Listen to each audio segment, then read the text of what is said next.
Mesdames et messieurs, chers abonnés de Rota TV, bonjour, bonsoir et bienvenue dans ce flash d'informations. Avant d'entrer dans les profondeurs, je vous invite à suivre les titres avec moi.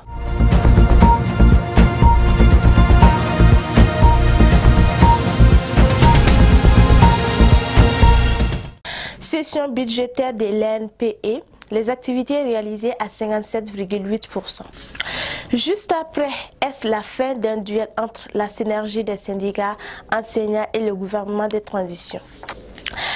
À présent, Koulouba, le président de la transition, a reçu le nouveau bureau du CNPM. Et pour finir, sommet États-Unis-Afrique. Comment expliquer le 2 poids, 2 mesures de l'UA?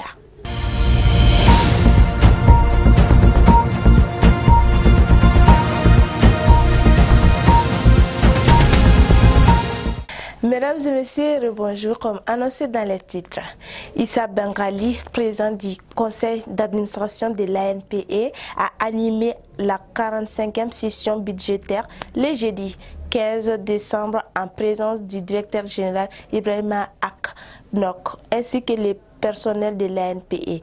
Cette session budgétaire porte essentiellement sur l'examen et l'adaptation du point d'exécution à mi-parcours du plan de travail annuel PTA 2022 et du PTA 2023. L'examen et l'adaptation du point d'exécution à mi-parcours du budget 2023 et du prévisionnel du budget 2023. Ainsi qu'il y a lieu de noter que le taux global de réalisation des activités ou en cours de réalisation au 30 septembre 2022 est de 57,8%. Je voudrais, à notre nom, féliciter la Direction générale pour les résultats obtenus et l'inviter à persévérer dans cette dynamique pour plus de résultats tangibles, a indiqué le président du conseil d'administration, Issa Bengali.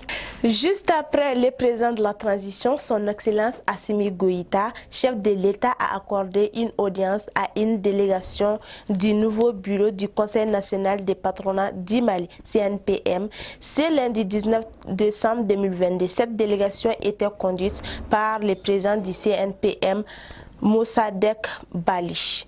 Le chef de l'État a décidé de nous accorder cette audience. Nous sommes venus nous présenter en tant que le tout nouveau bureau élu du Conseil national du patronat du Mali, a expliqué le nouveau président de la CNPM à sa sortie d'audience. Avant de préciser que cette fêtière du secteur privé regroupe tous les regroupements professionnels. Et pour finir, au sommet États-Unis-Afrique qui s'est tenu la semaine dernière à Washington, 49 chefs d'État y étaient présents sans les pays en transition suspendus par l'Union africaine. Mais le Tchad qui en fait cas malgré tout a été invité à Washington. Comment expliquer le 2 poids 2 mesures de l'UA? Pour revitaliser les relations américano-africaines, un sommet États-Unis-Afrique s'est tenu la semaine dernière dans les pays de l'ongle Sam. Sur proposition de l'Union africaine, le locataire de la Maison Blanche a invité 49 chefs d'État et de gouvernement pour prendre part à ce sommet, excepté les pays en transition suspendus par l'UA. Le département d'État américain a exclu le Mali, le Burkina Faso, la Guinée-Conakry et le Soudan dirigé par les militaires qui ont pris le pouvoir. Le Tchad qui est invité est dirigé par un junte militaire qui a pris le pouvoir par la force en violant la constitution après la mort de Déby Père. C'est ce qui met fin à ce flash d'informations. Merci à vous de l'avoir suivi. On se donne rendez-vous pour une prochaine fois. L'information continue sur Rota TV.